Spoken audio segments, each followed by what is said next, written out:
Bihar board के sent up exam को लेकर देखिए आज के डेट में यहाँ पे प्रभात खबर में एक छोटा सा यहाँ पे खबर आया है। इसकी चर्चा करेंगे। उसके साथ साथ सेंटअप एग्जाम को ही लेकर यहाँ पे देखिए दैनिक भास्कर में आज के डेट में यहाँ पे सेंटअप एग्जाम को लेकर खबर छापा गया है। और फिर भास्कर में ही ये खबर है मैट्रिक इंटर के कॉपी चेक को लेकर। इन सभी खबरों से बिहार बोर्ड आपको क्या जानकारी देना चाहता है, आइए एक एक करके समझते हैं। सबसे पहले देखिए यहाँ पे जानकारी दिया गया है कि 19 अक्टूबर से 7 नवंबर तक होगी इंटरमीडिएट की सेंटअप एग्जाम।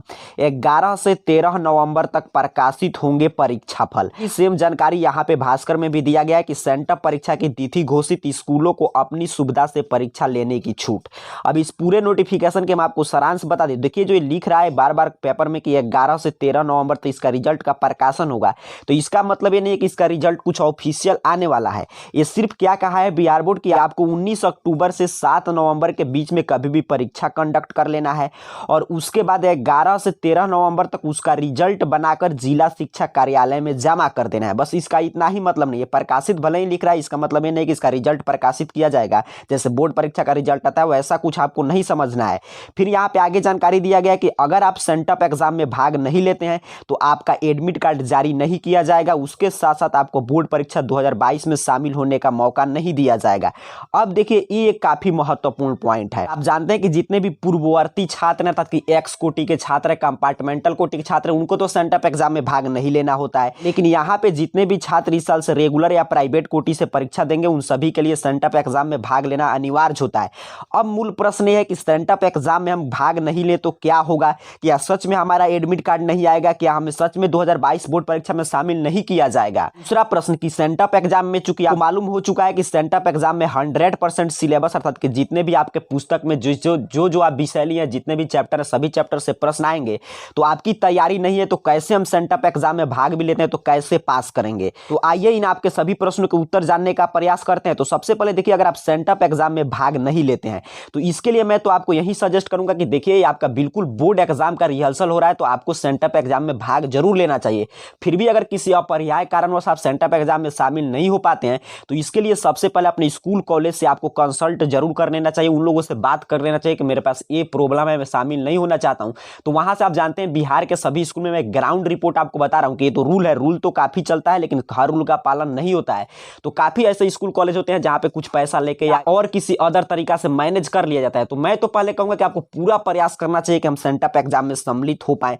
अगर किसी ऐसे कोई इमरजेंसी आ जाता है जिस कारण से आप सेंटअप एग्जाम में भाग नहीं लेते तो पहले से आपको अपने स्कूल कॉलेज में जिस भी माध्यम से आप संपर्क करना चाहते हैं वैसे आपको बात कर लेना चाहिए ताकि आगे आपको कोई तकलीफ समस्या नहीं हो, ज्यादा रुपया आपको नहीं देना पड़े। अब बात करते हैं कि इसमें अगर हम भाग लेते हैं, हमारा तैयारी नहीं है, फेल कर जाएंगे तो क्या होगा? तो देखिए ऐसे आज तक सेंटअप एग्जाम में बिहार बोर्ड का एक ट्रेंड रहा है कि बिहार बोर्ड के क्लास 11th के एग्जाम में, 9th के एग्जाम में, सेंटअप एग्जाम में आज तक का इतिहास है कि कोई भी छात्र फेल नहीं करता अगर वो परीक्षा में भाग ले लिया तो अगर आप भाग लेते हैं तो इससे आपके पास प्रश्न पत्र रहेगा। उस प्रश्न पत्र को समझकर आगे आप बोर्ड एग्जाम की तैयारी कर पाएंगे और फेल होने का भी थोड़ा सा भी आपको डर नहीं रखना है, क्योंकि ये समझिए आपका टेस्ट एग्जाम है, स्कूल के स्तर पे, कॉलेज के स्तर पे एग्जाम हो रहा है। हो सकता है उसका कॉपी आपका स्कूल कॉलेज मन करेगा तो चेक करेगा, नहीं मन करेगा तो नहीं चेक करेगा। क्योंकि एक बार आप समझ सकते हैं इस बात को, देखिए कि क्या कहा है बिहार बोर्ड, 7 नवंबर तक सेंटअप एग्जाम लेना है।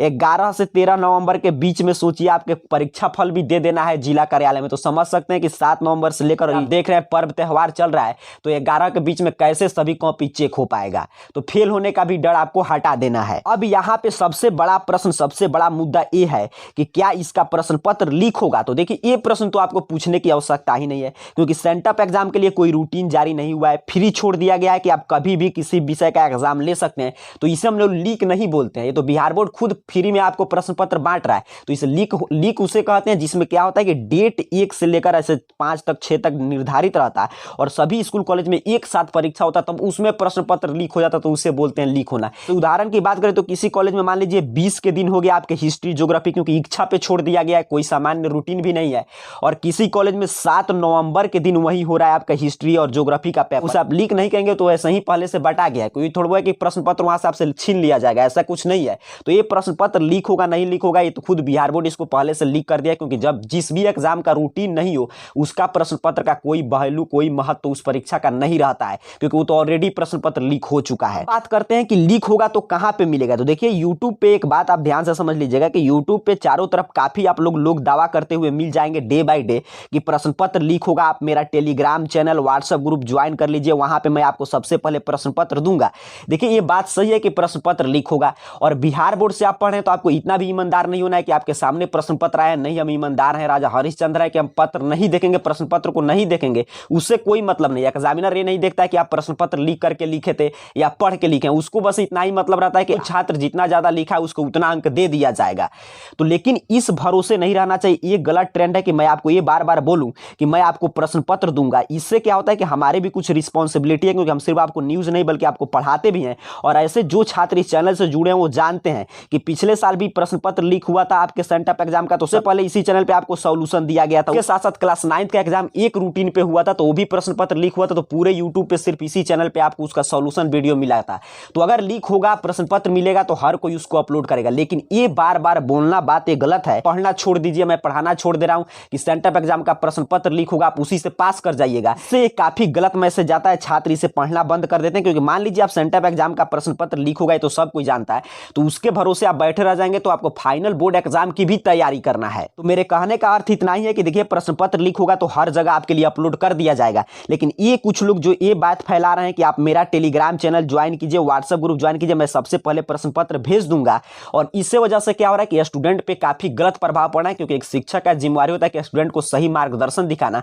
हाँ, उसका ये भी जिम्मेवारी है कि प्रश्न पत्र लीक होगा तो उसका सॉल्यूशन प्रदान करना। लेकिन पहले से इस भरोसे स्टूडेंट को बैठाना कि मेरे ग्रुप में ज्वाइन होकर रखिए, मैं आपको एक प्रश्न पत्र दे दूंगा। इससे क्या होता है कि स्टूडेंट पढ़ना बंद कर देते हैं कि चलिए हम बहुत अच्छे जगह पे जुड़ गए हैं, अगर नहीं लीक होगा तो क्या करेंगे। और सेंटअप एग्जाम का तो लीक हो जाएगा, लेकिन फाइनल बोर्ड परीक्षा में क्या होगा। ये सब जो लोग मैसेज फैला रहे हैं बिल्कुल गलत बात है, उनको भी सुधार करना चाहिए। आप लोगों को भी उन लोगों के अगेंस्ट कुछ कदम उठाना चाहिए कि इसके भरोसे बैठने की आवश्यकता नहीं है। क्योंकि आपके इसका सीधे सीधे प्रभाव आपके फाइनल बोर्ड एग्जाम में पड़ेगा। और आगे भी अगर आपके पास नॉलेज नहीं रहेगा, अंक आप लाभ ही लेते हैं, तो उसका कोई भी महत्व आगे के जीवन में नहीं बचेगा। कुछ बात हुआ सेंटअप एग्जाम को लेकर। अगला नोटिफिकेशन देखिए बिहार बोर्ड आज ही के डेट में जारी करके बता रहा है। मैं कल भी जानकारी दिया था कि बिहार बोर्ड सभी शिक्षकों के अपडेट मांग रहा है कि स्कूल कॉलेज के कितना शिक्षक इस साल कॉपी चेक करने जाएंगे। और देखिए इसका अपडेट मांगा गया है कि 27 अक्टूबर तक अपडेट कर देना है। और इन शिक्षकों का उपयोग मैट्रिक एवं इंटरमीडिएट के परीक्षा के उत्तर पुस्तिकाओं के मूल्यांकन में किया जाएगा। इस वीडियो के मैं आपको सारांश बता दूं तो आपको यही समझना है कि देखिए सेंटअप एग्जाम का प्रश्न पत्र लीक होगा तो आपको मिलेगा।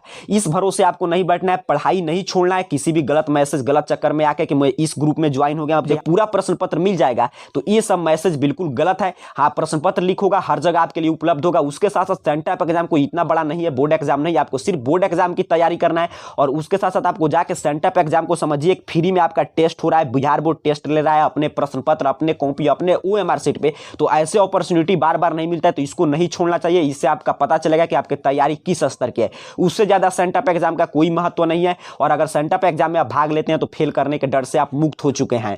क्योंकि सेंटअप एग्जाम क्लास 9 के एग्जाम और क्लास 11 के एग्जाम में बिहार बोर्ड में कोई भी फेल नहीं होता है। इसका कारण एक ही है कि कॉपी जांच नहीं किया जाता है। वीडियो का एक ही उद्देश्य है कि आपको सही जानकारी दिया जाए और उसके साथ साथ आपको पढ़ाई के प्रति जागृत किया जाए कि क्वेश्चन लीक होगा इस भरोसे आपको नहीं बैठना। पढ़ाई आपको जारी रखना है अपने लिए, खुद के लिए, फाइनल बोर्ड एग्जाम के लिए और आगे के अपने जीवन के लिए।